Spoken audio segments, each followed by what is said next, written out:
When revenge collides with the kindness of your heart, the result is a storm of contradictions, a fiery explosion of rage tempered by the gentle whispers of mercy. You feel the heat of betrayal coursing through your veins, every fiber of your being demanding retribution, yet the tender voice of compassion claws its way through the chaos, begging you to choose a higher path. The weight of your decision presses against your chest, each beat of your heart a thunderous reminder of the humanity that still resides within you. In that moment, you are both the fire and the water, the destroyer and the healer, standing on the razor's edge of what you could become. The world holds its breath, waiting to see if the flames of vengeance will consume you, or if the light of kindness will guide you home.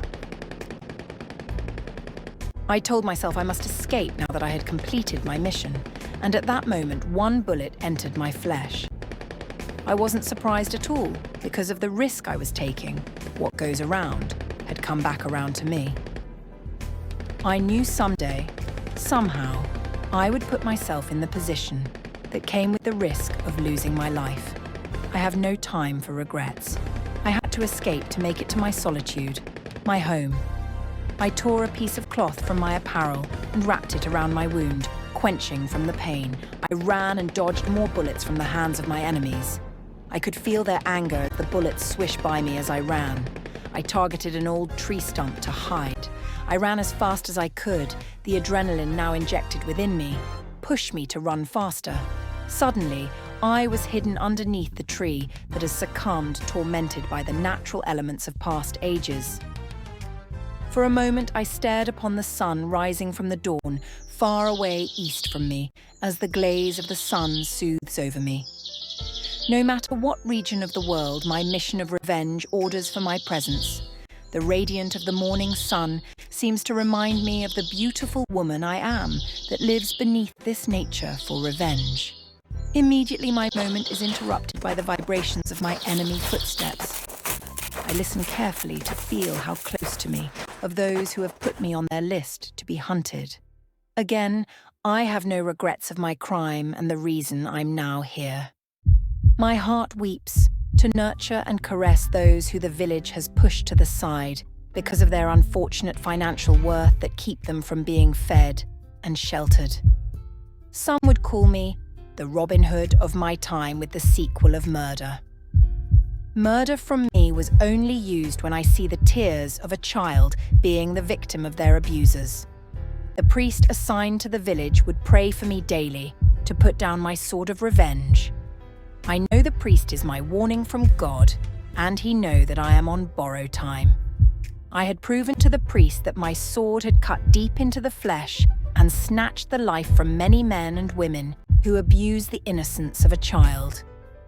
I do know God is against this nature of revenge, and day soon I will be obligated to face him. Suddenly, the sound of the train horn caught my attention, reminding me of my objective now is to escape. I took deep breaths as I watched the train approaching, and at any moment could leave me stranded here to face my death of the crimes I had committed. I must reach the train to escape the repercussions of this mission of revenge. I slowly stood and approached the only person standing in my way. Suddenly, with my sharp hand knife, quick and swift, I took his life. The front of the train passed me. I had one opportunity and it was approaching fast. My eyes focused on the handrail as I ran as fast as I could to grab it. My fingertips rubbed against the rail. I felt the train moving ahead of me. Then suddenly the hand of a train assistant reached down and assisted me onto the train. I felt his curiosity of what I had done or escaped, as his eyes stared at the blood that weeped through the cloth that covered my wounds.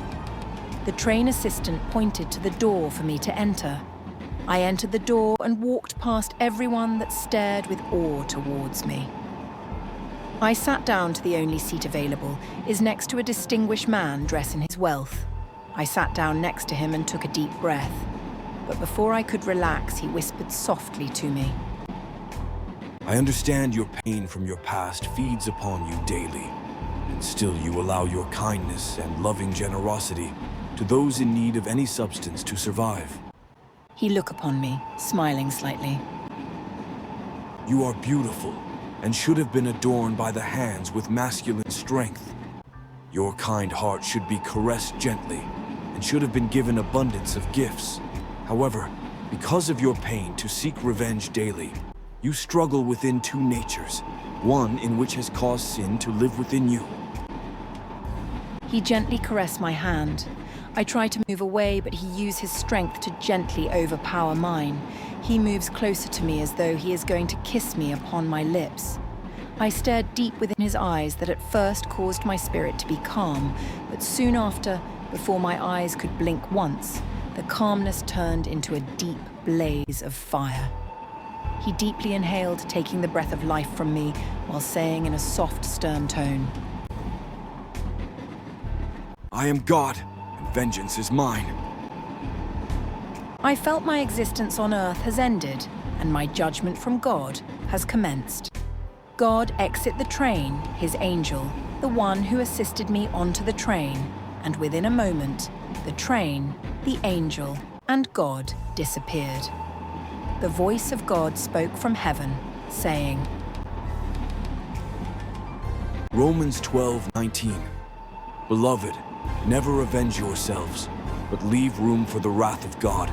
For it is written, Vengeance is mine, I will repay, says the Lord. Matthew 5:38-39. Ye have heard that it hath been said, An eye for an eye, and a tooth for a tooth. But I say unto you, that ye resist not evil.